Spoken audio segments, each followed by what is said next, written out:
Bonjour à tous et à toutes, bienvenue sur Le Bon MJ.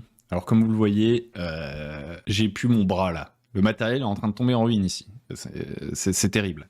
Bon, normalement, vous devriez quand même bien m'entendre. Aujourd'hui, on va reparler de Inevitable Doomed Arthurian Western RPG, un jeu de rôle que je vous avais présenté dans un Ancré Pixel. Je vais sûrement faire d'autres vidéos sur ce jeu parce qu'il me plaît vraiment beaucoup et j'espère qu'il va continuer à me plaire pendant un moment. Je vais vous dire où j'en suis. Là, j'ai terminé une première lecture du livre, plus ou moins complète. Il y a quelques passages, vous voyez, où il y a des accroches, etc. J'ai pas lu toutes les accroches, des trucs comme ça, mais j'ai lu globalement le bouquin et j'ai fait une première partie en one-shot. Donc, je commence à voir un petit peu plus à quoi ressemble le jeu. Je prévois de faire encore une ou deux fois les one-shots parce que c'est ceux du quick start. Donc, je vais essayer avec plusieurs petits one-shots comme ça. Et honnêtement, après, je pense que je vais lancer une campagne. C'est quasiment certain parce que le jeu me plaît énormément. Pour moi, c'est un jeu qui se veut un jeu en campagne. Ça, c'est quasiment sûr. C'est même 100% sûr. Je pense qu'en one-shot, il y a beaucoup d'intérêt du jeu à côté desquels on passe, même si on peut tout à fait s'amuser. Et donc voilà. Je pars déjà trop en avant. J'ai envie de vous faire un deuxième retour, mais qui va être long. Et du coup, c'est plus un Ancré Pixel parce qu'on parle plus d'une découverte ici. C'est une vidéo dédiée. Donc, on va retourner voir le bouquin juste après. Et donc, j'ai essayé de me noter les trucs dont j'avais envie de vous parler là, après lecture, après un premier one-shot. On est parti. Donc, la première chose qui est évidente maintenant que j'ai lu le bouquin, c'est que c'est un jeu avec du lore. C'est un jeu avec beaucoup de lore. Alors, c'est pas non plus, c'est pas un jeu à licence où il y a 15 000 livres, etc. pour ceux qui ont la collectionnite, ou qui veulent des univers où chaque détail de l'univers est ultra détaillé. Ce n'est pas ça. Je pense que c'est un livre qui s'autosuffit. Je sais pas si l'auteur, le studio prévoit d'écrire d'autres livres dans cet univers, mais honnêtement, j'en ressens pas le besoin après lecture. Bien sûr, s'ils sont capables de me surprendre, moi je suis preneur, hein, s'il y a des trucs et tout, mais j'ai même pas encore joué la campagne, donc je mets un peu la charrue avant les bœufs. Mais là où je voulais en venir, c'est que c'est un jeu avec du lore, ce n'est pas juste un jeu concept, il y a des factions, il y a plein de personnages, plein de lieux, il y a pas mal de secrets, de choses comme ça. Et puis il y a une campagne, donc c'est pas nécessairement le genre de jeu auquel je joue d'habitude, puisque moi, la plupart du temps, j'aime bien créer mes univers, parce que justement, je n'aime pas avoir la charge de tout ce lore, avoir la charge de toutes ces choses. Je trouve qu'il y a beaucoup de campagnes, etc., qui sont écrites d'une manière qui me parle pas du tout, c'est-à-dire en scénario, avec des suites d'événements. Moi, je suis toujours plus intéressé par soit inventer complètement, soit éventuellement par des modules. C'est pour ça que j'aime bien les trucs d'OSR, parce que j'aime beaucoup quand en 5 pages, par exemple, je peux avoir un donjon que je peux utiliser, ce genre de choses. Et là, qu'est-ce qui fait que, pour moi, ce jeu fait exception à la règle? On reviendra sur les règles plus tard, on va vraiment parler de pas mal de choses dans cette vidéo. Moi, j'ai envie de zoomer sur la structure du jeu. Pour ceux qui ont raté la vidéo précédente, c'est un univers mélange western, arthurien, apocalyptique, où on essaye d'empêcher la fin d'un royaume qui est prophétisé comme s'apprêtant à s'effondrer. Voilà. Le jeu, il est structuré, la campagne, mais le jeu, c'est la campagne, hein. Il est structuré en dooms. Donc les dooms, c'est fin du royaume potentiel. En fait, il y a des prophètes qui ont dit que le royaume allait s'effondrer, et il y a plusieurs trucs qui pourraient faire s'effondrer le royaume, et le but pour les personnages, ça va être d'empêcher chacune de ces dooms, ce qui, dans le jeu, mécaniquement, est très difficile. Parce que dès qu'on s'intéresse pas à une dooms, les autres progressent. En fait, elles ont chacun un niveau de menace, et ce niveau de menace augmente si on ne fait rien au fur et à mesure que la menace évolue. Donc quand on essaye vous imaginez un bateau qui est en train de couler, est-ce qu'il y a des trous partout? Et on essaie de reboucher les trous. Et on peut pas s'occuper de tous les trous en même temps. Donc ça, déjà, c'est une structure qu'on voit qui ressemble à celle des PBTA, avec les fronts, tout ça. Et moi, je connais pas de PBTA qui m'ait proposé vraiment un univers avec une trame d'évolution de chacune des menaces de cet univers cohérente avec l'ensemble du bouquin, tout ça. La plupart du temps, c'est des trucs plus sur l'émergence. Ici, bien sûr, il y a de l'émergence, il y a des vides laissés, mais toutes ces dooms sont quand même assez interconnectées. Et il y a des éléments, d'ailleurs, du lore qui font que pour arrêter ces fameuses dooms, il va falloir s'intéresser vraiment au lore, quoi. Enfin, il va falloir le questionner, l'univers. Ce n'est pas que raconter des trucs stylés. Il y a des mystères et des choses vraiment préexistantes à découvrir. Mais au-delà de ça, ce que j'aime beaucoup, c'est la manière dont c'est rédigé. C'est ça qui fait vraiment la différence pour moi. Que là, les dooms, c'est comme des fronts donc de PBTA, comme on a dit. Et donc, c'est des trucs qui progressent petit à petit. Et la manière dont elles sont rédigées est vraiment très bien faite. Donc, il y aura du spoiler dans ce bouquin, dans cette vidéo. On va essayer de décortiquer une doom. On va pas toutes les regarder. On va regarder le Saint Cannibale. Le Saint Cannibale, d'abord, il y a une intro. Donc, c'est le héros du Seigneur de la faim, donc une sorte de dieu. C'est le Living Saint of the Lord of Hunger. C'est un dieu glouton et avide de mort et de poussière. Sa nuée, la horde infinie, la horde sans fin, donc son armée, pratique le cannibalisme. Il va brûler Mythe, donc le royaume, et régnera sur ses cendres. C'est l'oncle du roi, c'est un traître, hérésie, blabliblou. Donc en gros, d'abord, on vous pose, c'est qui en fait? C'est quoi la menace? On vous donne aussi une situation de départ, en vous disant, récemment, il a pris un des forts qui protège la frontière, pour ça que la menace monte. Un de ses lieutenants, Tenlas le Gourmand, un demi-géant, a tué un des chevaliers errants qui devait surveiller la frontière, etc. On vous met un peu dans l'ambiance. Et il va falloir récupérer ce fort et à un moment donné, éliminer complètement le Saint Cannibale et la menace qu'il représente. Et donc, Sir Lévir, qui est plus ou moins le chef des chevaliers du royaume, va vous envoyer comme relève, comme renfort là-bas. Ce sera ça un petit peu le moment dans la campagne potentiellement qui va vous lancer, le tremplin. Donc on a une introduction courte, efficace, évocatrice. Le mot évocateur, il va apparaître 50 000 fois, j'essaierai de pas trop le dire souvent. Ensuite, on a la légende. La légende, ce n'est pas 8000 ans d'histoire. Non, c'est très condensé, c'est très efficace. Un autre truc qui est vraiment très bien, que pour chacune de ces dooms, parce qu'elles sont toutes un peu de nature différente, ça aussi c'est assez bien pensé, elles sont censées mettre en avant chacune des thèmes différents. Donc, par exemple, le Saint Cannibale, de sang, c'est le roi légitime du royaume. C'est-à-dire que c'est l'oncle de l'enfant roi actuel, qui a d'ailleurs tué son frère, enfin, le Saint Cannibale a tué son frère, Malavan, qui est le père du roi actuel, Rubin, dans une bataille qui s'est passée avant. Ensuite, il a été repoussé, et en fait, finalement, c'est le roi légitime, techniquement. Le but ici, on nous le dit, c'est de questionner les joueurs sur le droit à régner passant de père en fils. Et est-ce qu'il devrait y avoir des rois finalement? Est-ce que c'est pas cette guerre, c'est pas l'origine du problème, c'est pas qu'il y a des rois, quoi. On nous dit aussi que tous ces suivants et toute la manière dont on va pouvoir présenter le personnage, si on veut mettre en avant ce thème, ça va être de montrer le Saint Cannibale et sa horde comme le miroir déformé du royaume de Mythe que les personnages cherchent à défendre. C'est plus puissant. Serviteurs vont porter des blasons, etc., parodiés de ceux des chevaliers. Ils ont aucune noblesse. Il a des prêtres et des magiciens qui chuchotent à ses oreilles, mais c'est des magiciens et des prêtres pervers, etc. Tout comme, en face, au royaume, il y a une cour qui chuchote aux oreilles du roi, etc. C'est la version dark de ce que les PJ cherchent à défendre. C'est ça qu'on essaie de mettre en avant, et donc c'est un très très bon conseil. Ça ne demande pas d'écrire 50 pages sur comment nous, on va pouvoir développer ça. En gardant cette idée en tête, on ne devrait pas trop être dans le faux, on devrait réussir à toucher des choses intéressantes. Ensuite, ici, on a un casting. Le casting est limité. On a le Saint Cannibale, et puis on a ces différents lieutenants qu'on va pouvoir éliminer. Ça, on aime bien dans une campagne que le méchant, il ait des lieutenants à éliminer.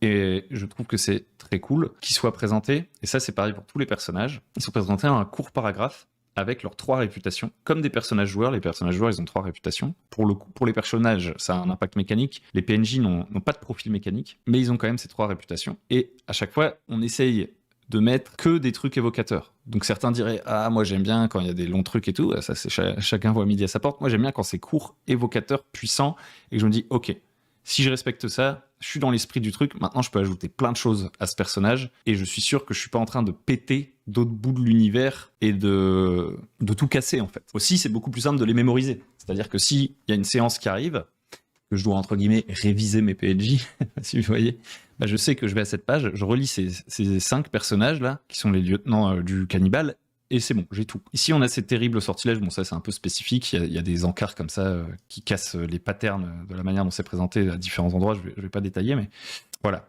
D'ailleurs, ce méchant-là, on nous donne ses peurs, etc. Donc, en une page, on a le casting, entre guillemets, des personnages principaux de ce front. Comme ils sont pas trop nombreux, ça nous fait nous dire « Ah, bah, je vais facilement pouvoir en ajouter aussi. » Je risque pas d'en oublier, et je vais pouvoir en ajouter à ma guise.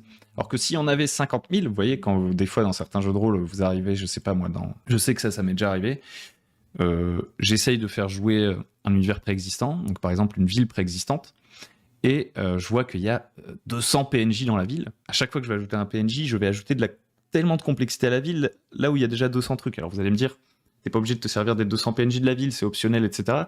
Mais souvent, ils sont reliés les uns aux autres, tout ça. D'ailleurs, c'est un truc qui peut être un peu excitant, mais je sais pas, il y en a trop. Il y a vraiment un truc que je trouve important dans un jeu de rôle, c'est de me donner assez pour que mon imagination, mon mindset soit en mode « Waouh, j'ai vraiment envie de jouer ça, c'est ultra stylé. » Si à chaque ligne, je suis en mode mais ça c'est juste incroyable ce concept, j'ai trop envie de jouer ça et tout, que ça me donne envie de jouer, que ça m'excite. Et en fait, il faut équilibrer ça avec oula, il y a trop de trucs.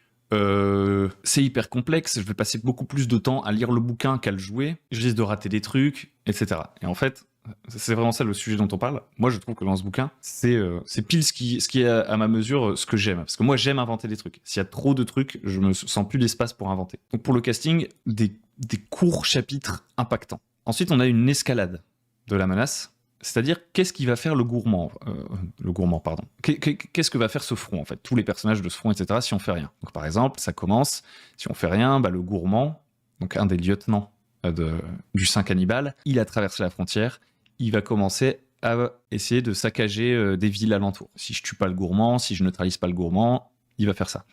Si je fais toujours rien, il va commencer à attirer les chevaliers errants dans une bataille. Il va essayer de provoquer la rencontre. Comme il y a un autre front qui est en train de progresser, le Great Drake, potentiellement, ce qui pourrait se passer, c'est que les Crownless, donc les sans couronnes qui vivent dans les montagnes, comme il y a le dragon de la montagne qui est en train de se réveiller, ils vont fuir leur montagne et ils vont peut-être se joindre au Saint Cannibale. Donc en fait, c'est pas forcément dans l'ordre. La croix en enjeu, le dernier truc, c'est le Saint Cannibale décide d'entrer sur le champ de bataille pour l'attaque finale sur Mid, vous voyez. Donc c'est de pire en pire, l'escalation. Après, c'est pas des étapes précises. Et ça aussi, c'est un truc qui est bien. C'est qu'il n'y a pas cette idée de, si les PJ, ils coupent à l'étape 1 le plan du méchant, c'est fini le plan du méchant. Il n'y a pas de logique, il n'y a pas de chronologie, en fait, de logique. Donc, j'ai pas besoin de jouer ces scénarios dans l'ordre, etc., pour que ça fonctionne. Donc, si les PJ, ils ont, je sais pas moi, ils ont empêché le réveil du dragon, du coup, les 100 couronnes, là, ils vont pas rejoindre le Saint Cannibale, et peut-être même qu'ils seront du côté des PJ. Ça nous empêche pas ça. Mais il n'y a pas un scénario de 25 pages qui dépend du fait que les 100 couronnes aient rejoint le Saint Cannibale, vous voyez. C'est une possibilité. En fait, pour résumer, tout n'est pas interconnecté a priori, ce qui fait que j'ai pas besoin d'apprendre toutes les relations entre tous les trucs, mais on me donne des pistes de connexion des différents éléments de l'univers que je vais pouvoir utiliser à ma guise. Donc ça, c'est hyper intéressant, je trouve. Encore, pour les Dooms, qu'est-ce qu'on a ? On a des leads. Donc les leads, je trouve que c'est vraiment très très cool. C'est tout simplement les moyens pour les PJ de faire levier dans ce conflit. Donc s'ils tuent ce lieutenant, ça devrait aider à avancer dans ce conflit. S'ils arrivent à récupérer le corps de Sir Catherine the Tall, de le voler à Sir Rangvid the Decrepid, qui est un lieutenant des PJ, ils peuvent récupérer son corps. Ce sera un moyen de ramener le moral aux troupes, parce qu'on aura récupéré le corps du chevalier qui s'était fait enlever. Si on récupère le Fort Creek, qui a été pris par la Horde sans fin, donc l'armée du Saint Cannibale, ce sera une bataille de gagner contre le Saint Cannibale. Donc on nous donne des sortes de leviers pour repousser cette menace et des accroches. En fait, tout, si on devait résumer, tout est une accroche potentielle. Ce n'est pas un script. Et enfin, on nous dit ce qui se passe si on fait rien ou si on perd, tout simplement. Qu'est-ce qui va arriver au royaume ? Parce que c'est pas game over, quoi. Si ça tombe, on peut continuer à jouer, même si le royaume est détruit, ça nous donnera une idée de ce à quoi ressemble le royaume. En fait, on nous dit, le Saint Cannibale réclamera son droit de naissance sur le trône. Il s'assera dessus. Le royaume survit, mais à moitié brisé, quoi. Le peuple vivra la peur et la faim, alors que le saint est immortel, quoi. Et voilà, j'ai honnêtement, en termes de potentiel ludique, en fait, le potentiel de chaque chose qui est écrite sur ces 3 pages est énorme. En fait, là, j'ai une campagne presque. Donc, ce qui permet ça, c'est aussi l'aspect mécanique du jeu, on y reviendra. On serait sur du dungeon crawl, ce serait un peu l'edge, parce que ça voudrait dire, ah oui, je dois dessiner tous les donjons, je dois inventer tous les pièges, etc. Là, on est sur un jeu qui se préoccupe moins de ça. Ça aide, c'est un jeu qui repose quand même pas mal sur l'impro, tout ça. En fait, on a des amorces de scénario, plein d'inspiration, parce qu'il y a tout le reste du bouquin, mais juste, on va dire, l'arc narratif, la mini-campagne dans la campagne tient sur 3 pages, et pour nourrir cette mini-campagne dans la campagne, je vais juste me référer à ces petites lignes et me renseigner sur ce de quoi elle parle. Tout est écrit de manière courte, évocatrice, sous forme d'accroche. Donc moi, je raffole de ça, et je l'avais jamais vu aussi bien fait, honnêtement. J'ai l'impression qu'en plus tout est relié, mais que ça va pas me prendre trop de charge mentale. Donc je sais pas comment c'est possible, honnêtement. Je pense que c'est lié à un autre truc à pas sous-estimer, c'est la manière dont le jeu se référence. C'est-à-dire que Ulia Marosoup, là, par exemple, comme personnage, elle est ici en un paragraphe, vous voyez. Il y a quasiment toutes les informations cruciales sur elle qui sont là. Quand j'arrive sur un truc de Ulia Marosoup, ça me renvoie là où je dois trouver l'autre information. Donc c'est facile de naviguer dans le lore. Ça, c'est vachement... Il y a un vrai souci du détail à ce niveau-là. Bon, il y a quelques moments où il y a 2-3 petits trucs cryptiques. On y reviendra. D'ailleurs, je vais me le noter, parce que j'avais pas prévu d'en parler. Je vais en reparler juste après.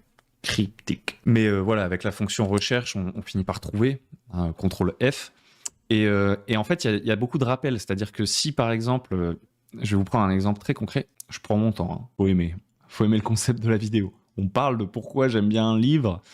Par exemple, le Boy King Rubain, The Last, avec ses 3 petites réputations et sa petite histoire, c'est un personnage central, c'est l'enfant roi. Le Boy King, à chaque fois, alors pas à chaque fois qu'on va le revoir, mais à plusieurs endroits, on va le revoir. Et du coup, on va avoir des itérations au cours de la lecture où on va relire plusieurs fois la même chose et ça va l'aider à l'ancrer dans notre texte. On l'a au tout début parce que c'est un personnage central, c'est quand même le roi. Si je vais à la cour, qui est un autre sujet dans lequel il est concerné, notre roi, je vais retrouver des trucs sur lui. Et il va y avoir plusieurs itérations comme ça, mais ça n'est pas que dans l'accumulation. C'est-à-dire qu'il y a certains jeux, des fois, ils vous évoquent un personnage en un mot au début. Vous dites, attends, c'est qui ce personnage? Il y a 0 contexte. C'est 300 pages plus tard que vous entendez parler du perso, et c'est que à la deuxième lecture que vous dites, ah mais oui, c'est ce personnage-là. Et en fait, non, là, je ne saurais pas vous dire exactement ce qui fait la diff. Alors, bien sûr, il y a des personnages qui sont un peu moins importants et que vous allez oublier, vous ne mémorisez pas tout d'un coup.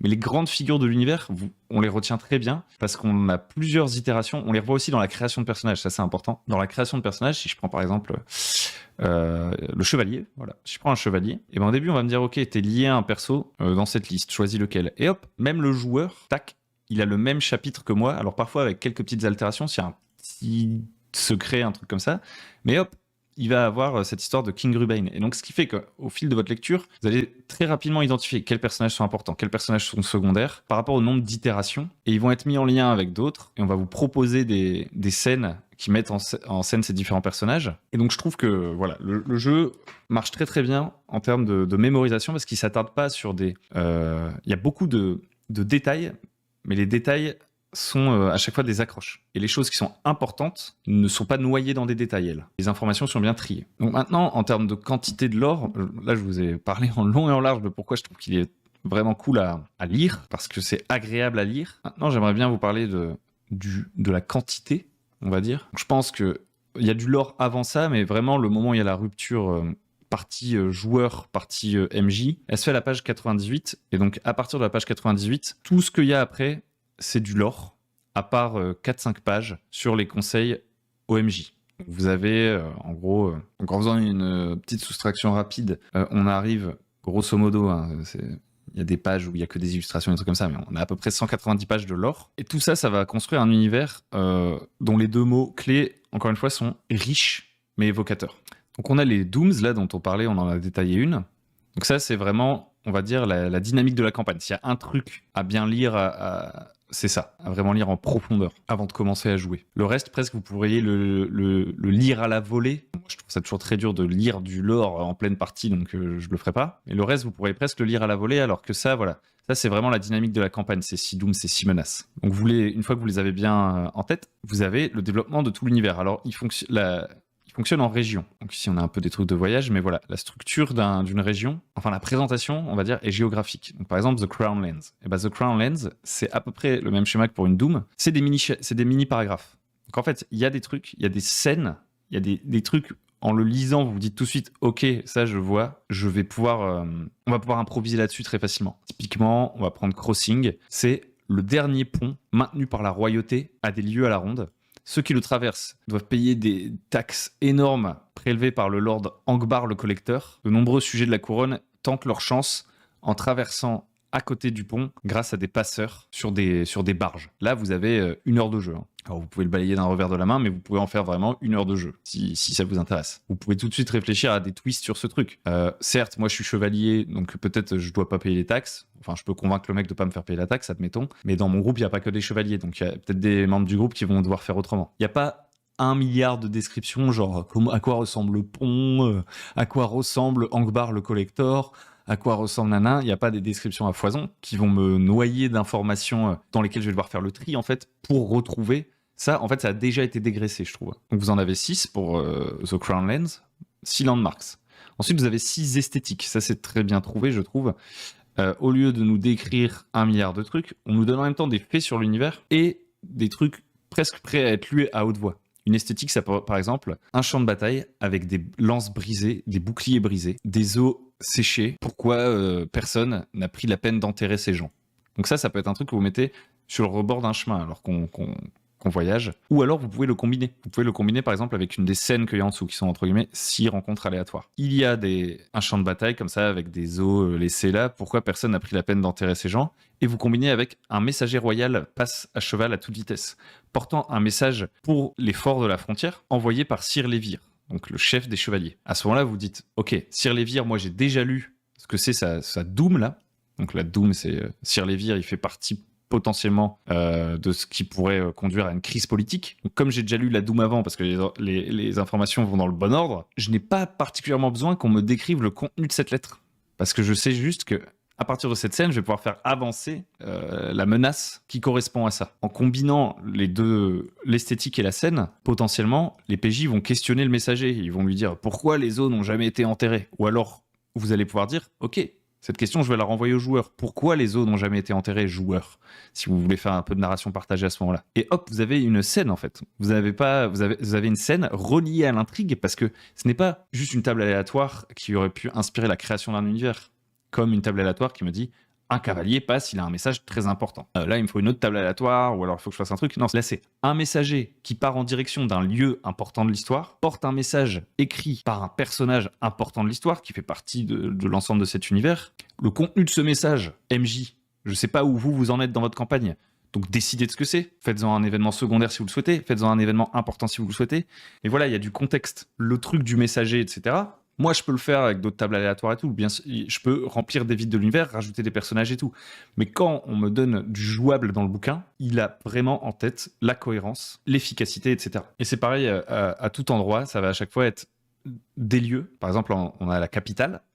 La capitale, c'est ici. C'est Mythe. La capitale, j'ai 6 personnages à rencontrer dans les rues de la capitale. Petit paragraphe. Ultra stylé, c'est pas, y a pas de... Tout est plus ou moins unique et bien recherché, je trouve. J'ai 6 lieux, j'ai 6 scènes. J'ai une petite légende dans un coin sur un gun. Hop, j'arrive à l'Acropolis, 6 lieux, 6 scènes. Les 5 tours. Paf, les 5 tours, une page. Donc en termes de layout, je trouve que c'est excellent. J'ai hâte d'avoir le livre entre les mains, perso. Mais voilà, je pense que je vais m'arrêter là-dessus. C'était assez long. Vous aurez compris ce que j'aime dans l'efficacité. Donc pour la quantité maintenant, voilà, je vous ai dit, il y a beaucoup de pages. Donc tout ça, c'est le royaume, qu'à chaque fois, c'est géographique. Il y a des endroits un peu, j'ai envie de dire, qui transportent quelque chose d'ultra évocateur et de magique. En général, ils sont bien marqués. Genre les endroits un peu vraiment spéciaux. En général, il y a une illustration double page comme ça.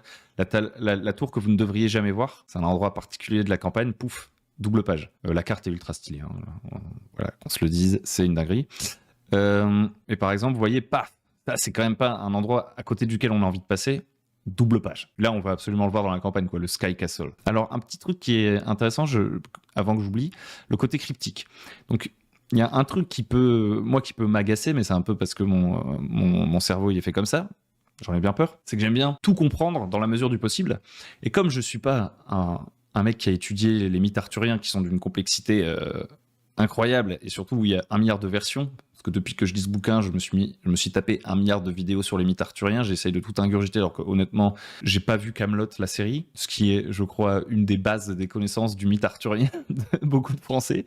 Je crois que j'avais vu la série Merlin, mais genre il y a 15 ans, quand j'étais petit, et je l'avais pas vu en entier, donc même si j'ai les grands concepts en tête, j'ai commencé à beaucoup me renseigner et tout, et pour autant, la petite difficulté, je dirais, enfin la petite frustration que j'ai, c'est j'aimerais trop pouvoir parler à l'auteur, vous voyez ce que je veux dire, parce qu'en fait, il y a des moments où la ref est évidente. Par exemple, il y a un moment, il y a une ref à The Green Knight, ça pour le coup, je l'avais vu le film, donc c'est un des passages de toutes ces légendes arthuriennes, mais il y a un twist, vous voyez, il y a beaucoup de twists sur les légendes et tout, et donc il y a des moments où je me dis, attends, là ce que je suis en train de lire, est-ce que c'est une ref ou pas? Et ce qui est un peu frustrant parfois, c'est de se dire, ça c'est peut-être une ref, de faire des recherches, genre dire, est-ce qu'il y a un chevalier avec un marteau? Et en fait, non, il n'y a pas de chevalier avec un marteau a priori, en tout cas, j'ai pas trouvé. Il n'y a pas un chevalier qui est symboliquement avec un marteau. Alors, c'est ça aussi la complexité des mythes arthuriens, c'est qu'il y a plein de versions différentes qui peuvent se contredire et tout, en fonction de l'époque à laquelle la littérature qu'on va regarder a été écrite. Donc, peut-être qu'il y a un chevalier au marteau, mais que genre c'est niche, et au final, parfois c'est tellement niche que je me dis c'est peut-être même pas la ref de l'auteur. Mais des fois, j'aime bien avoir la ref en me disant, bah si je joue avec quelqu'un qui a la ref, peut-être que je pourrais essayer de la mettre en avant et tout. Donc il y a plein de références au mythe arthurien, de toute évidence, mais il faut bien comprendre que ce n'est pas une réplique. C'est-à-dire que par exemple, Merlin, c'est 3 personnages différents dans le setting. Il n'y a pas, à proprement parler, un personnage qui est l'équivalent de Merlin. Il y a plusieurs personnages qui incarnent plusieurs facettes de Merlin dans le mythe. De ce point de vue-là, il peut y avoir un petit côté cryptique, mais qui en fait ne va pas, je pense, gêner votre compréhension de l'univers, mais être un peu frustrant au niveau de l'éclairage que vous aimeriez faire de votre lecture, en fait, de vous dire ah mais oui, ça c'est évident, c'est Arthur. Et ça, c'est évident, c'est le Graal. Et ça, c'est évident. Alors, il y en a qui sont évidents, il y en a qui sont même explicites, ça, c'est très cool. L'auteur en parle dans les conseils OMJ, mais tout n'est pas explicite. Et en fait, finalement, l'auteur, lui non plus, enfin, je veux dire, il a écrit d'autres jeux de rôle, etc. Je pense, c'est pas un historien du mythe arthurien, vous voyez. Donc lui-même, il aura mis ses influences. Il y a un twist western qui change forcément des choses. Et voilà. Bref, vous pouvez décrypter vous-même. Il n'y a pas beaucoup de mystères totalement incompréhensibles. D'ailleurs, c'est un petit peu rassurant, j'ai envie de dire, parce que vous avez, je trouve qu'on n'a pas du tout le sentiment à la fin de cette lecture de ah, l'auteur a gardé des trucs pour des suppléments. Merci, ça fait plaisir. Quand on ressent pas ça, merci. À partir du moment où vous êtes ici, enfin dans la fin du bouquin, il n'y a plus rien de mécanique. Tout ce qui était mécanique, c'était dans le livre du joueur, c'était avant. Donc ça permet de gagner de la place, parce que si à chaque monstre, je devais lui mettre un profil technique qui prenait, pour certains jeux, des pages complètes, pour les jeux qui, selon moi, sont les pires à ce niveau-là, le profil du monstre reprend toute la page. Donc tu te doutes bien que c'est pas optimal pour délivrer de l'information. Donc ça permet de faire gagner beaucoup de place. Et on pourrait se dire, ah ouais, c'est pas un jeu pour moi, c'est pas un jeu mécanique. Alors clairement, si vous aimez le build de personnages, que vous aimez les gros profils, les jeux avec plein de mécaniques intriquées les unes dans les autres, vous serez mal servi. Vous pouvez passer votre chemin. Ça ne sert à rien de tortiller du cul. Si vous êtes ici, c'est que vous voulez un jeu qui, a priori, aura des règles assez légères, mais néanmoins pas dénué de profondeur, et avec, j'ai envie de dire, ce que j'appellerais des règles cachées. C'est un peu la deuxième partie de la vidéo, si vous voulez. Ces règles cachées, pour moi, elles passent au travers du lore. En fait, dans le lore, il y a deux trucs qui sont assez importants, ce sont les prophéties et les mots de pouvoir. Donc, ce sont des sortes de règles qui vont demander à vos personnages de réfléchir, sans forcément interagir de manière très ludique avec le système, mais ce sont des règles quand même, des règles diégétiques en fait. Mais bon, je mets peut-être un peu la charrue avant les bœufs. Qu'est-ce que j'ai envie de vous dire sur le système après un premier test et une lecture complète? Déjà, qu'est-ce que le jeu encourage en fait? C'est quoi les comportements, je dirais, en termes de game design qui sont encouragés? Le premier, ces comportements déjà, c'est de ne pas être dans l'optimisation. Il n'y a pas 1 milliard de moyens d'optimiser son personnage et chacun de ses faits et gestes. En fait, faire un excellent plan, a priori, ne vous donnera pas un avantage mécanique colossal, si on en reste vraiment à la base du jeu. Et vous n'allez pas pouvoir faire des super combos, des trucs comme ça et tout. Il y a assez peu de jets de dés, et chacun de ces jets de dés est plutôt là pour créer de l'histoire et faire basculer les enjeux dans un sens ou dans un autre. Par contre, ce que le jeu vous encourage quand même à faire, c'est à jouer votre personnage, et ça, il le fait de différentes manières. Donc, par jouer votre personnage, qu'est-ce que j'entends? En fait, votre personnage est défini par 3 réputations. Donc ces réputations, ce sont les mots avec lesquels on qualifierait votre personnage, ce qu'on raconte de votre personnage. Donc ça, c'est très rigolo parce que ça joue sur le thème du récit, de la fable un peu arthurienne. C'est-à-dire que les personnages ont des épithètes, des adjectifs qui sont adjoints à leur nom. Par exemple, je suis Bidule, le brave, le discret et le sans pitié. Je suis sans pitié, brave et discret. Voilà, par exemple, ça c'est mon personnage. Donc déjà, le truc qui est intéressant, c'est qu'en créant votre personnage avec ses réputations, vous dites déjà beaucoup de choses sur le personnage en choisissant ses réputations, ça on aime bien. Le jeu vous encourage à jouer dans le sens de vos réputations, puisque grâce au fait que vous jouez dans le sens de vos réputations, vous allez gagner un D6, qui va vous aider dans les tâches que vous allez essayer d'entreprendre. Donc là, on est dans du play to win. Si je joue pas mes réputations, d'une certaine manière, je play to lose. Quand on est dans un challenge, ce que je rappelle, le jeu... La mécanique, c'est une succession de challenges, qui est une mécanique de résolution, et la deuxième mécanique de résolution, c'est le showdown, mais je vais pas la refaire en entier. Deuxième truc auquel le jeu vous encourage, c'est à un peu de player skill. C'est-à-dire que si vous décrivez une pièce d'équipement qui pourrait vous aider dans la situation, etc., que vous avez pensé à amener un truc qui pourrait vous aider, vous gagnez un D6. Le jeu vous encourage ensuite à vous mettre en danger. Parce que si vous vous mettez en danger ou qu'un allié se met en danger avec vous, vous allez gagner des D6. Donc là, on vous invite à play to suffer, pas Toulouse, parce que vous gagnez des D6, donc vous augmentez vos chances de réussir là pour le coup, mais vous augmentez le côté dramatique, les conséquences potentielles. Ensuite, le jeu vous invite aussi un petit peu à anticiper les situations quand même, c'est-à-dire que on n'est pas dans de la planification à outrance, mais si vous faites quelque chose qui est particulièrement dangereux, vous aurez un D6 en moins, donc vous pourriez avant de faire ça, essayer de créer des conditions pour que ce soit plus simple, genre par exemple en allant chercher l'équipement adéquat, comme on disait juste au-dessus, mais aussi par exemple en essayant je sais pas, de séparer le groupe des ennemis pour pas avoir affaire à toute l'armée ennemie, mais juste isoler un capitaine, parce que si j'attaque toute l'armée ennemie, c'est sûrement dangereux et challengeant, et donc je vais perdre un D6. Alors que si j'ai un plan un petit peu plus fin, voilà, je perds pas ce D6. On vous encourage aussi, potentiellement, à travailler en groupe, puisque si vous agissez toujours tout seul, quand vous êtes complètement tout seul dans une situation, vous perdez un D6. Donc c'est un encouragement, mais c'est très léger. Et dans certaines situations, bien sûr, vous aurez à vous séparer si vous voulez gérer plusieurs choses à la fois. Parce que sinon, le temps joue contre vous. Donc voilà un petit peu basiquement ce à quoi le jeu encourage. Et en fait, la deuxième mécanique, le showdown, là, ça vous encourage complètement à Play Toulouse. Parce que là, on est à la situation finale, et finalement, le seul truc qui va vous permettre de faire levier, en dehors de la chance que vous allez avoir avec votre D6, c'est à prendre des risques, à dire ce que votre personnage serait prêt à perdre. Ça va augmenter, plus en gros vous allez être prêt à subir des conséquences lourdes, plus le jet sera facile. Donc là, on vous invite à mettre en scène votre personnage dans un truc qui va mettre la petite larme ou créer un énorme souffle épique. Un autre truc auquel le jeu vous encourage, c'est à jouer en scène, à pas forcément enchaîner plein de jets de dés. Je l'avais lu dans une Q&A, dans les questions, dans les commentaires, l'auteur qui répondait à des gens et tout. Un combat, la plupart du temps, ce sera un jet de dés. C'est pas forcément le jeu. Le jeu en fait est un peu pensé a priori comme une sorte de fable. Et dans une fable, en fait, on a plusieurs scènes typiques. En fait, on est moins dans le détail, on enchaîne un peu des tableaux dans ces histoires-là. Donc voilà, ça c'est globalement ce que le jeu vous propose de faire. Et ce qui est important de retenir, et on en reparlera après, c'est que comme tout jeu de rôle, certes au début vous allez jouer by the book, mais si vous jouez en campagne, ce jeu de rôle vous appartient. Et d'ailleurs dans ce livre, c'est assez explicite, et ça j'aime beaucoup, parce que l'auteur à la fin dit « ce jeu est à vous », et un des moyens de le gagner, ce jeu, c'est de tuer l'auteur. C'est bon. Il y a un délire, il y a peut-être un peu d'ego trip là-dedans, il parle un peu de lui, vous voyez, mais peu importe. Il dit, un des moyens de sauver l'univers de Mythe, c'est de tuer l'auteur, parce que si moi j'ai écrit qu'on pouvait pas sauver l'univers de Mythe, ça veut pas dire que vous à votre table, vous pourrez pas le sauver. Bon, en plus, il y a d'autres solutions pour sauver l'univers qui sont un peu cachées, mais bref.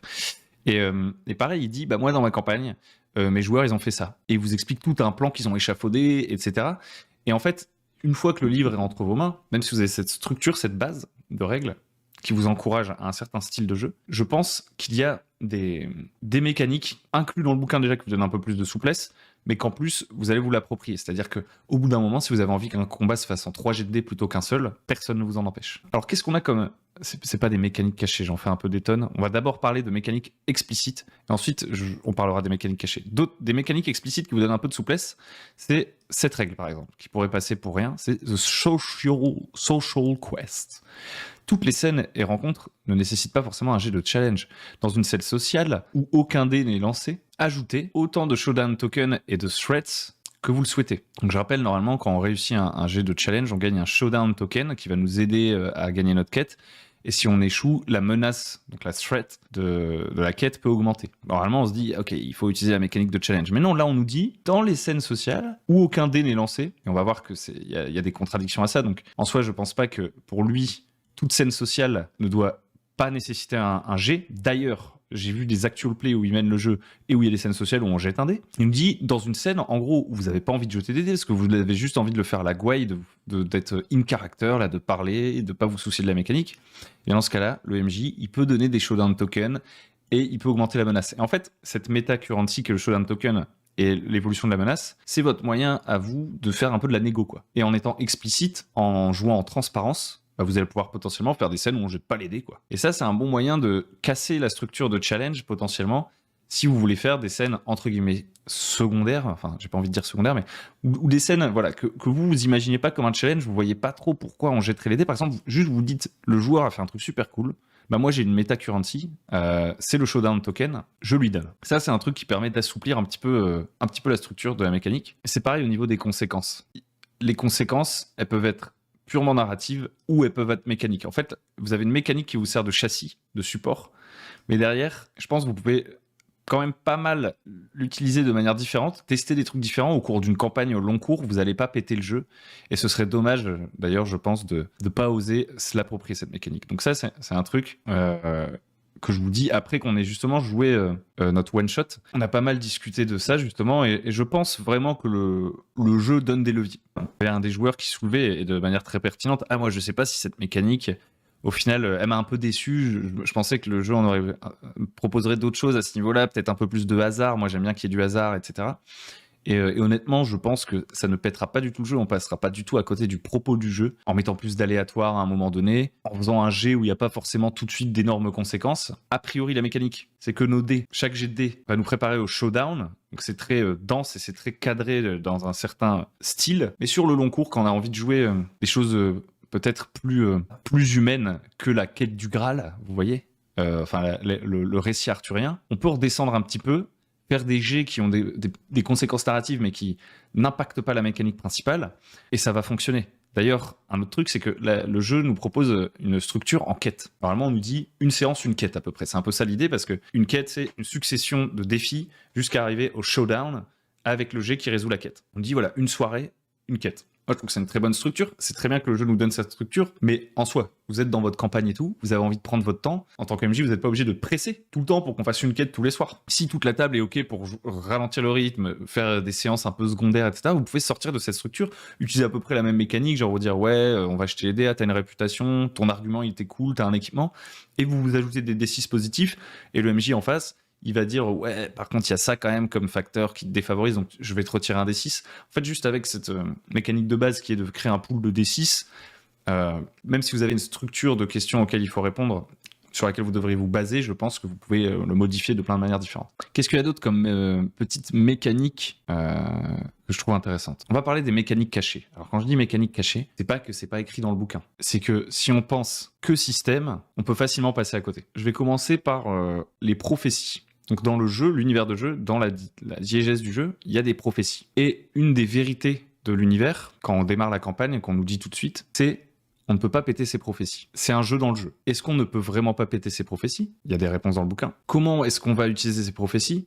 Parce qu'elles ont quand même un impact fort. Et en quoi ces prophéties deviennent des mécaniques? Je dirais que les prophéties sont une mécanique du jeu, même si elles sont pas liées au lancer de dés et tout. C'est elles qui vont faire que le jeu ne sera pas qu'une montée en puissance.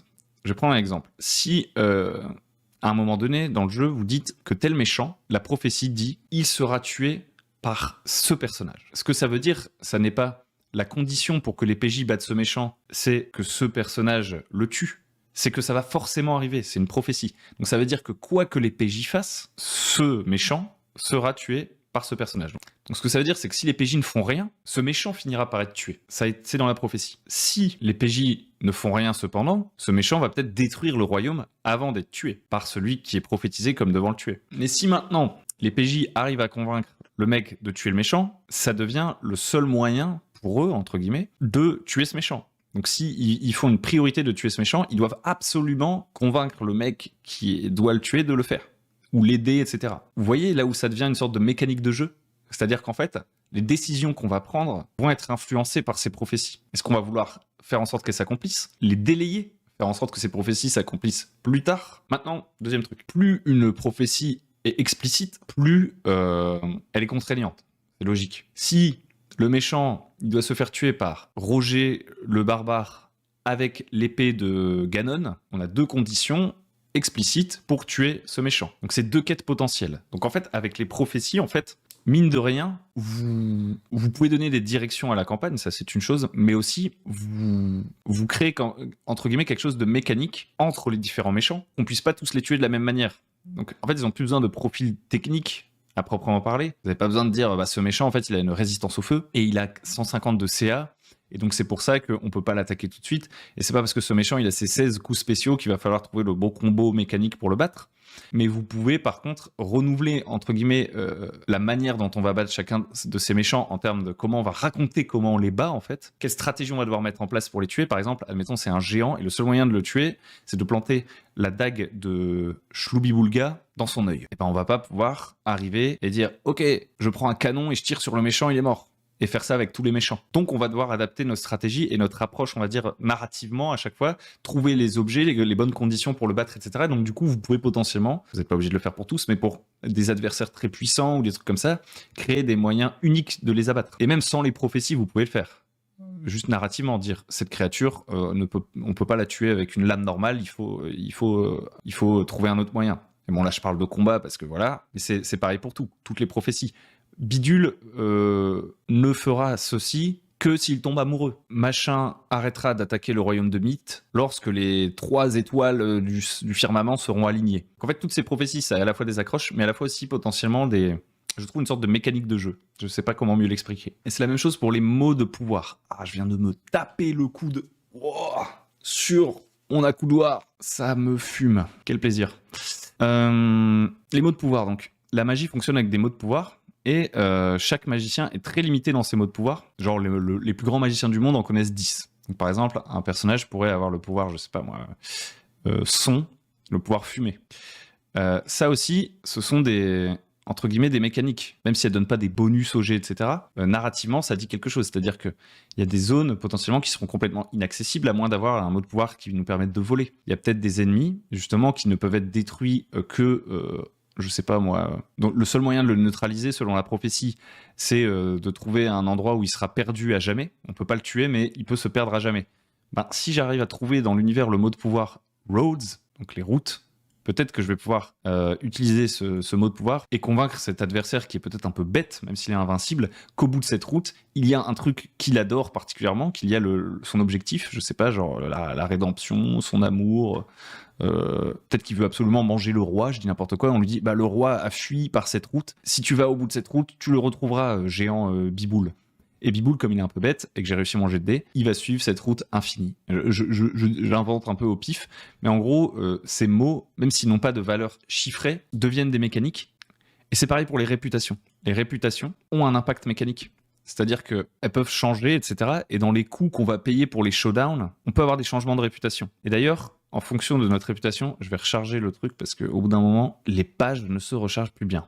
Au moment où on va avoir des coûts, on va devoir choisir un coup, un enjeu pour un showdown, en fonction de notre personnage, de ses réputations, etc., tout ne va pas avoir la même valeur. Il y a un très bon exemple qui est donné ici. Par exemple, si je suis un chevalier, un pro-chevalier qui a une très bonne réputation, brave, qui combat de front, etc., dire « Ok, le coût que je suis prêt à payer pour battre ce méchant, c'est que je vais lui planter une dague dans le dos et je vais du coup faire un acte déshonorable. » C'est pas du tout attendu chevalier errant. Et donc, du fait que je sois un chevalier errant et que j'ai des réputations de chevalier errant gentil, machin, truc, et que c'est sur ça que s'appuie mon personnage, oui, c'est un coup qui est pas mal symboliquement, qui pèse, qui est dramatique, etc. Et donc oui, je vais gagner un bonus de plus 3 pour mon jet de dés. Alors que si c'est le Shadowjack, donc plus ou moins le voleur du groupe, si on simplifie, qui fait ça, non, ça va rien lui apporter du tout.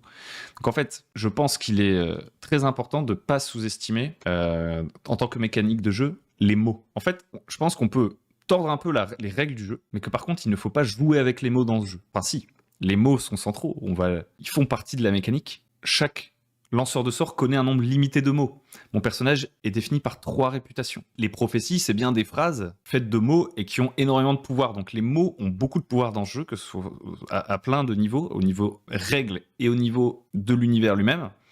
Et les interpréter trop largement, je pense. En tout cas, moi, si je joue à une table, j'essaierai de jouer avec des joueurs qui sont assez raccords avec ça. Ça veut pas dire qu'on va faire ça va être la tyrannie du dictionnaire non plus. Mais je veux dire, si par exemple, il y a un mage, il a le mot feu, on va prendre l'exemple tout bête, et qui me dit, avec le mot feu, en fait, je peux ressusciter feu mon oncle. J'abuse, hein. Je prends un exemple extrême pour le coup. En général, c'est un peu plus compliqué quand il y a un dilemme là-dessus, qui dit ouais, je peux contrôler le magma, je sais pas quoi et tout.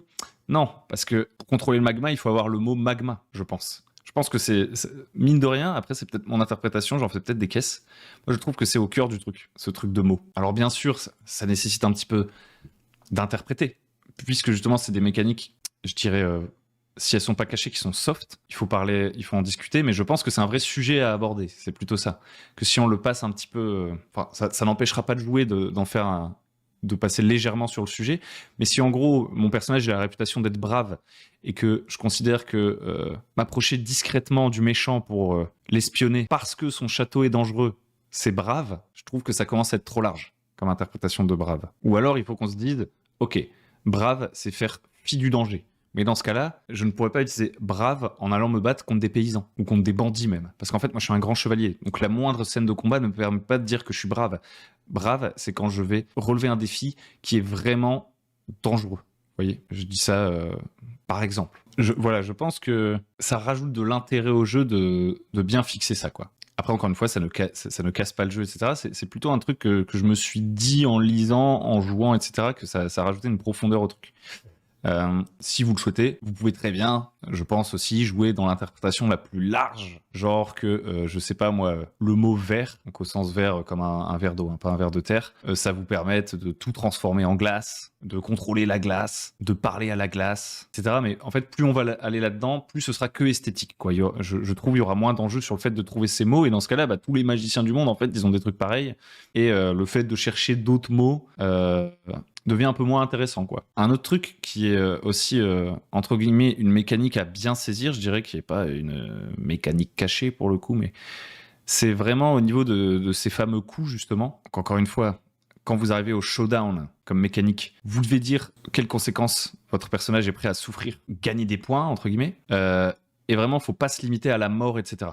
Voilà différents coups qu'on pourrait être prêt à accepter. Alors déjà, un truc important qui était pas tout à fait clair au début dans notre séance et que j'ai pas réussi à bien expliquer du premier coup, c'est que le coup, vous n'allez pas forcément le subir. C'est-à-dire que par exemple, si vous êtes à la scène finale de la quête, le but c'est pas de dire je vais poignarder le méchant dans le dos et du coup me couvrir de honte. Parce qu'en fait, on va jeter les dés. Et c'est si vous faites pas un bon jet de dés que potentiellement vous allez payer le coup. C'est-à-dire que vous pourriez dire, par exemple, je vais combattre le méchant, et si je dois payer le coup, ça voudra dire que mon personnage a été contraint de lui planter un coup dans le dos, plutôt que de se battre honorablement, il se sera accroché à la vie plutôt qu'à son honneur, et il va faire un coup illégal pour battre le méchant. Vous pourriez dire, je vais mettre un coup de couteau dans le dos de ce méchant. Si je réussis mon jet de dés, personne ne sera jamais au courant, et donc je me couvrirai pas de honte. Si je fais un jet avec coup, quelqu'un m'aura vu, et désormais, ma réputation, ce sera le backstabber, vous voyez, et je vais avoir une mauvaise réputation, ça va être ça la conséquence. Alors pourquoi je dis ça? Parce qu'il y a un joueur, en fait,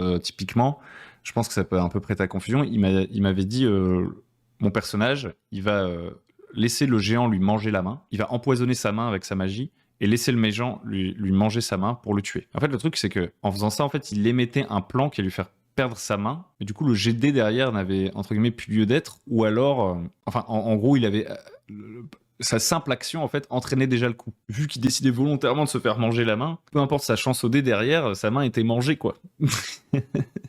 Donc dans les exemples on a la mort, c'est le plus simple, dire mon personnage va mourir, mais c'est pas toujours le plus intéressant et le plus dramatique. Je pense qu'en début de campagne c'est un peu la facilité. D'ailleurs il y a tellement de parties de jeux de rôle où finalement il y a des gens, ils disent « Ok, moi je me sacrifie pour le groupe » et on retient ça comme le moment le plus saisissant de la partie. Celui où le moment où il y en a un qui a décidé de se sacrifier pour sauver les autres. Mais en termes de développement narratif du personnage, etc., il y a des trucs plus tragiques encore. Alors par exemple, on a un chevalier errant va prendre une balle dans la tête. Donc déjà, il y a un peu plus de contexte que la mort. Donc ici, on a plusieurs exemples de manières dont on pourrait dire qu'on se sacrifie tout simplement. Ensuite, ça pourrait être juste une blessure. Une blessure qui va probablement générer une condition, une réputation, un truc temporaire ou permanent, et en fonction de la lourdeur du truc, on gagnera plus ou moins de points. Mais après, ça peut être vraiment des trucs autres que des blessures ou la perte de l'équipement. Ça peut être des trucs dramatiques. Ça peut être la destruction d'un lieu qui est cher au personnage. Et c'est pas forcément directement connecté à la scène. C'est-à-dire que par exemple, je vais essayer de trouver un exemple très stylé. On a, admettons, un personnage qui est un soldat de la couronne, voilà. C'est un combattant. On va dire que c'est pas un chevalier errant, mais c'est quelqu'un, peut-être un personnage de la classe du roamer, donc le rôdeur par exemple, qui a dit à ses parents, je dis n'importe quoi, je vais me battre pour le royaume, etc. parce que c'est ce qu'il y a de plus vertueux, n'est-ce pas? N'est-ce pas? Et ses parents disent mais non, tu devrais rester ici pour protéger le village, etc. Il fait mais non, je reviendrai, ne vous inquiétez pas, je vais me couvrir d'honneur et on racontera mes histoires, et quand je reviendrai, eh bien votre fils sera un héros, tout ça, tout ça. Il part, il fait des quêtes, machin et tout, et à la fin il se retrouve en showdown et il est là, il doit battre un rival, un personnage vraiment important, etc. Et il dit ok, ce que je suis prêt à sacrifier, si mon jet se passe mal, c'est qu'on verra hors champ, au moment où je vais éliminer ce personnage, là, mon adversaire, et véritablement m'inscrire dans la légende, devenir un héros dont on racontera l'histoire dans les balades, à des lieux de là, mon village que j'ai laissé sans défense va être brûlé de fond en comble, et mes parents mourront en mon absence. Ça, c'est dramatique. C'est une ironie dramatique, je deviens un héros, mais j'ai pas pu protéger les miens, par exemple. Ça devrait valoir des points. Ça apporte de la poésie, tout ça, et ça fait partie des mécaniques de jeu. Et je pense qu'au fil d'une campagne, c'est pour ça aussi que c'est vraiment un jeu à campagne, ça prend beaucoup plus de sens. Dans un one-shot, on n'est pas forcément autant inspiré pour ce genre de truc. Ou en tout cas, c'est moins fort émotionnellement. on peut, il y a des joueurs qui sont, voilà, je pense, c'est pas sorcier d'improviser un truc comme ça, on peut dire, alors qu'on n'en avait pas parlé depuis le début, qu'on avait une famille qu'on devait défendre et tout, ça aura moins d'impact qu'en campagne. Si ça fait 10 séances que le personnage parle de chez lui, d'un jour il rentrera, etc., et qu'à un moment donné, le coup qu'il pose, c'est cette scène off-screen où son village se fait détruire, ça peut être très puissant. Dans un one-shot, vous pourriez dire mon personnage bat le méchant et il y a son village qui se fait cramer. Ça a moins d'impact, mais c'est faisable. Enfin bref, vous m'avez compris. Donc tout ça, pour moi, c'est un petit peu c'est des mécaniques qui demandent de capter un peu le délire. Un autre truc qui est très intéressant, c'est par rapport aux prophéties, dans ce genre de mécanique comme ça, c'est des règles un petit peu optionnelles. C'est optional rules. C'est de s'ajouter des prophéties personnelles. Par exemple, notre personnage a une prophétie liée à la fin de son personnage. Par exemple, je mourrai de l'épée de tel personnage. Je mourrai lors d'un duel qui aura lieu à tel endroit, etc. Ça, c'est très stylé aussi, parce qu'en fait, en faisant ça, ce qui est marrant, ce que ça crée, c'est que ça vous force, lors d'autres scènes, par exemple, on reprend le combat contre le méchant, là, si vous êtes destiné à mourir de la lame du roi. Ouh, ça c'est stylé ça, non? Vous êtes destiné à mourir de la lame du roi. Déjà, on ne sait pas de quel roi, donc ça laisse un suspense. S'il y a des changements de roi pendant la campagne, le MJ va peut-être vouloir jouer plus sur le changement de roi. D'ailleurs, ça donne des pistes pour votre MJ. Vous ne pouvez mourir que de la lame du roi. Et là, ça vous invite, lors d'autres scènes, quand vous devez proposer un coup, à ne pas simplement dire que vous mourrez. Donc ça, déjà, ça provoque cet effet-là. Parce que comme la prophétie doit se réaliser, vous ne pourrez pas mourir autrement, donc les coups que vous allez payer, ce sera plein d'autres trucs. Ça déplace l'enjeu. Votre personnage va souffrir. Peut-être beaucoup plus. Il va falloir être créatif. Aussi, ça fait qu'il pourra se passer... votre MJ va penser à d'autres trucs. Peut-être que votre personnage sera enfermé dans de la glace, cryogénisé, et se réveillera dans 10 000 ans, et il mourra d'un roi dans ces 10 000 ans. Donc ça n'empêche pas de faire que votre personnage disparaît. Ça peut même créer une ironie dramatique. Genre, vous jouez votre personnage en mode... La prophétie dit que je ne peux mourir que de la main du roi. Alors, laissez-moi faire avec ce dragon. Quoi qu'il arrive, il ne me tuera pas. Déjà, ça veut pas dire qu'il arrivera à tuer le dragon pour autant, parce que la manière dont le dragon va mourir est sûrement déjà écrite aussi, et elle n'appartient peut-être pas à ce personnage, la mort du dragon. Ça veut pas dire qu'il pourra pas être neutralisé, ça veut pas dire qu'il finira pas cul de jatte et sans bras et enfermé dans un coffre avec un mot de passe impossible à part obtenu auprès du magicien qui a créé le coffre. Ça n'empêche pas le personnage d'être neutralisé, on va dire.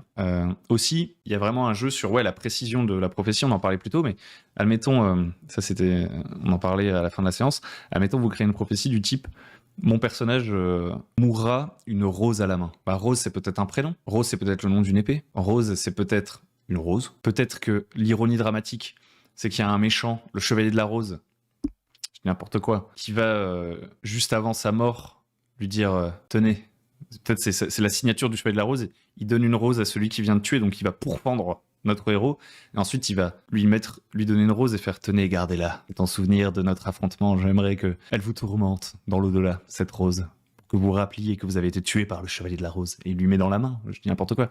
Peut-être qu'il va être enterré vivant, ce personnage, on va le prendre pour mort et on mettra une rose dans sa tombe. Il y a plein de manières de rendre ça stylé. Et après, il y a aussi la possibilité que les prophéties puissent être repoussées, interprétées, annulé, mais dans l'idée, le jeu questionne ce côté prophétie, et il y a des moyens un peu de contourner ça.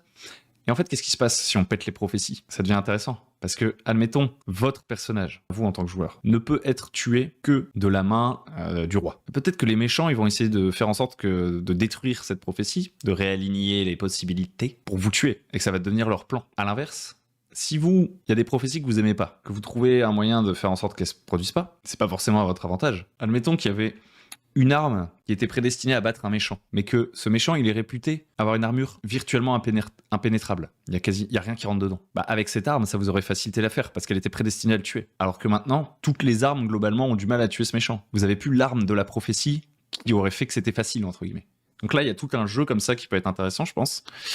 Je pense déjà que c'est très intéressant de jouer autour des prophéties, mais à plus long terme, si on a envie d'aller dans cette direction, de les casser aussi. Et d'ailleurs, casser ces prophéties, en soi, ça peut être les enjeux d'une vingtaine de séances, quoi. Vous pouvez aussi en faire une quête ultra épique. Donc voilà, il y a tellement de choses qui sont intéressantes, je trouve, dans ce jeu. Je pourrais vous parler d'encore plein de trucs, mais la vidéo est déjà très longue. Je regarde si dans vraiment les trucs centraux que je voulais dire, je crois que j'ai tout dit. Je vous reparlerai sûrement du jeu. Je vais encore le tester, je ferai sûrement une campagne. Peut-être je vous parlerai de la campagne. Pour moi, c'est vraiment un jeu... ça faisait longtemps que j'avais pas été animé autant par un jeu.